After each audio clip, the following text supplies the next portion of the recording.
Alors comment je suis devenu kiné? Est-ce que j'ai eu quelque part une vocation pour devenir kiné ou être soignant en fait? C'est ça la question.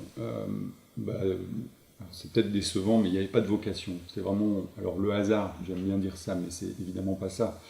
C'est-à-dire que c'est la vie, moi, qui m'a emmené là. Pour tout dire, bon, j'étais scientifique, j'ai fait des études de un bac S, machin, bon, classique. Pas classique pour un scientifique. Euh, et puis, je ne savais pas trop quoi faire avec ça. Il n'y a rien qui m'attirait particulièrement. Et donc, je suis parti dans des études de pharmacie. J'ai fait 2 premières années que j'ai lamentablement ratées, ou lamentablement en tout cas bien ratées. Donc, j'ai pas pu continuer ces études-là. Alors, c'est vrai qu'aujourd'hui, je suis assez ravi de ne pas les avoir réussies, parce que je suis tellement heureux dans ce que je fais. Mais je vois comment, finalement, avec le recul, dans la vie, j'ai été orienté euh, pour bah, arriver à faire kiné, parce qu'à un moment, je me suis dit, ok, j'avais un certain âge déjà, et je voulais en finir, je voulais rentrer dans le concret de la vie, je voulais gagner ma vie, je voulais travailler, œuvrer. Et kiné, c'était bien, parce que c'était 3 ans d'études.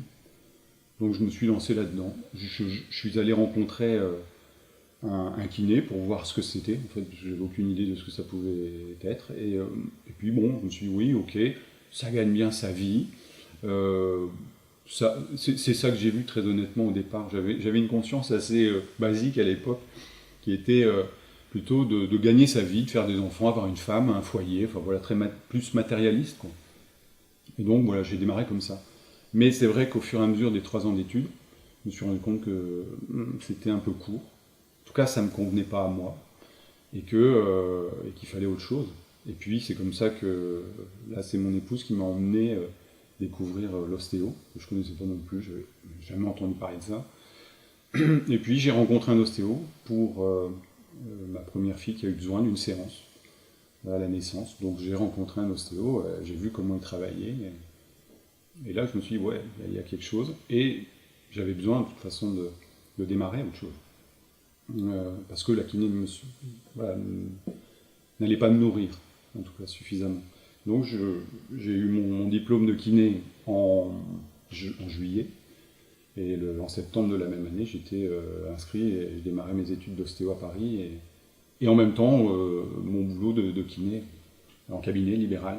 Puisque à l'époque, on pouvait faire des formations où on allait, c'était en temps alterné en fait, on pouvait y aller en séminaire de 6, 7 séminaires par an pendant 6 ans. J'ai fait ça. Et puis même, je dirais, pendant les études d'ostéo, je me suis dit, ok, c'est bien, mais c'était quand même encore très carré. Il manquait quelque chose. Et c'est ce que j'ai vraiment découvert à la fin de mes études, où j'ai pu découvrir une autre façon de voir l'ostéo, plus à l'écoute, moins manipulative, moins mécanique ou mécaniste. Parce qu'en kiné, on apprend beaucoup la biomécanique, le comment la machine fonctionne. Et c'est très bien. Mais après, au niveau du traitement, c'est un peu court, à mon sens. Et ça manque de globalité. Ce que l'ostéopathie permet d'aborder la globalité de l'être. Et puis, évidemment, avec la pratique, les années d'expérience, parce que j'avais envie de ça aussi, l'écoute qui se développe beaucoup. L'écoute au niveau des mains, mais l'écoute aussi au niveau énergétique, l'écoute au niveau de ce qui peut se passer comme information dans le non-visible, entre les gens, dans une relation quelle qu'elle soit. Comment les messages peuvent être décryptés. Voilà, ça me passionne. Ça me passionne, ça m'enthousiasme, je préfère dire. Euh, voilà. C'est comme ça que je suis ostéopathe aujourd'hui, que j'ai été kiné, mais voilà, par hasard, entre guillemets.